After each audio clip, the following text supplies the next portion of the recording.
Communiqué du Conseil des ministres du 12 mai 2021.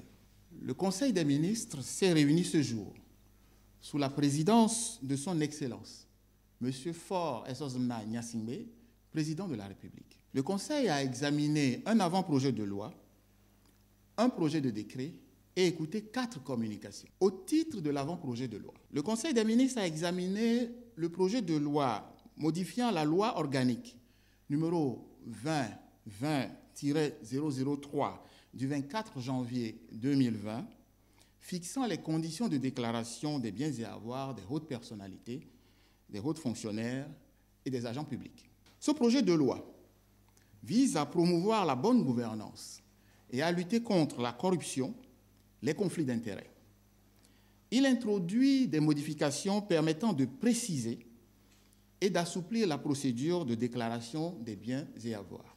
Au titre des projets de décret, le Conseil des ministres a adopté le projet de décret modifiant et complétant le décret numéro 2019-189/PR du 5 décembre 2019 portant attribution, organisation et fonctionnement de la commission d'expropriation. La commission d'expropriation, COMEX, a été créée pour gérer d'une manière participative et systémique le processus d'indemnisation et de compensation des personnes affectées par les expropriations pour cause d'utilité publique. Tirant les enseignements de la pratique récente, ce projet de décret vient compléter le décret existant par des dispositions relatives aux modalités de mise en place et de fonctionnement des commissions ad hoc qui pourront être créées au besoin pour la gestion des expropriations sur des projets complexes et stratégiques. Cette évolution permettra d'associer notamment des personnes ressources telles que les préfets, les maires, des personnalités indépendantes, des membres du gouvernement pour la libération des emprises de certains projets jugés complexes et stratégiques. Au titre des communications, le Conseil a écouté une première communication relative à l'élaboration du rapport national en vue de l'examen périodique universel au titre du 3e cycle, présenté par le ministre des Droits de l'Homme, de la formation à la citoyenneté, chargé des relations avec les institutions de la République. L'examen périodique universel est un mécanisme établi par le Conseil des droits de l'homme, institué par l'Assemblée générale des Nations unies. Il permet au Conseil des droits de l'homme de faire le suivi et d'accompagner par des recommandations chaque État dans l'accomplissement de ses engagements internationaux en matière de protection des droits de l'homme. La présente communication vise à mobiliser l'ensemble des acteurs du secteur public pour une bonne préparation du rapport pays. Le Conseil des ministres a instruit le ministre chargé des droits de l'homme de procéder au lancement de ce rapport avec les parties prenantes et de manière inclusive.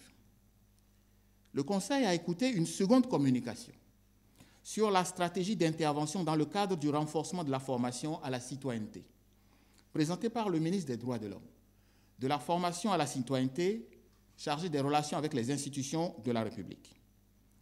Cette communication fait le point sur les actions entreprises en matière de formation civique et propose la mise en place d'un conseil d'orientation stratégique composé des administrations publiques, de la société civile et des personnalités indépendantes. Le Conseil des ministres a approuvé la mise en place de ce conseil d'orientation stratégique qui aura pour mission d'améliorer les outils et de renforcer les capacités des structures dédiées à la promotion du civisme et à la formation à la citoyenneté. Le Conseil des ministres a ensuite écouté une communication relative aux ateliers d'appropriation du nouveau code de la presse et de la communication, présenté par le ministre de la Communication et des Médias. En vue d'améliorer l'appropriation du nouveau code de la presse et de relever le défi de la professionnalisation du secteur de la communication, les premiers acteurs du secteur des médias ont été formés lors de 2 ateliers tenus respectivement à Tapamé et à Kara. Pour accompagner la transformation des organes de presse en sociétés de presse et préparer la mise en place du Fonds de soutien et de développement de la presse, le Conseil des ministres a instruit le ministre chargé de la communication de faire les propositions en vue de définir les moyens à mettre en œuvre pour accompagner les acteurs des médias et de la presse. Le Conseil des ministres a écouté une dernière communication relative au guide national d'élaboration des plans de développement locaux au profit des collectivités territoriales.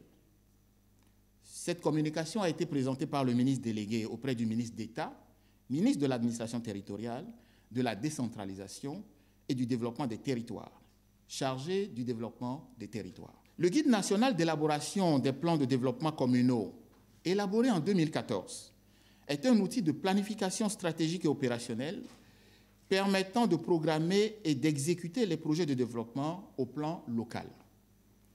La perspective de l'émergence des communes, ainsi que la nécessité d'arrimer les plans de développement communaux aux nouvelles orientations nationales de développement, ont rendu urgent l'actualisation du dit guide. L'objectif est de disposer des documents de mobilisation et de plaidoyer permettant d'impliquer un plus grand nombre d'acteurs dans la gestion des affaires de la cité et de rapprocher les communautés entre elles afin de promouvoir le développement harmonieux des territoires. Au titre des divers, le Conseil des ministres a écouté un premier compte-rendu du ministre de l'Environnement et des Ressources forestières informant sur la situation du couvert végétal de notre pays et de l'exportation du bois brut. Afin de gagner le pari du développement durable et profitable aux populations, le gouvernement entend lancer une campagne de reboisement massif visant à planter 1 milliard d'arbres au cours des 10 prochaines années. Pour préserver ce couvert végétal, une série de mesures sont envisagées, notamment l'interdiction de l'exportation de bois brut ou semi-brut. Le Conseil des ministres a enfin entendu un compte rendu du ministre chargé de la Santé sur la situation de la pandémie à Covid-19 et sur la stratégie de vaccination. Fait à Lomé le 12 mai 2021, le Conseil des ministres.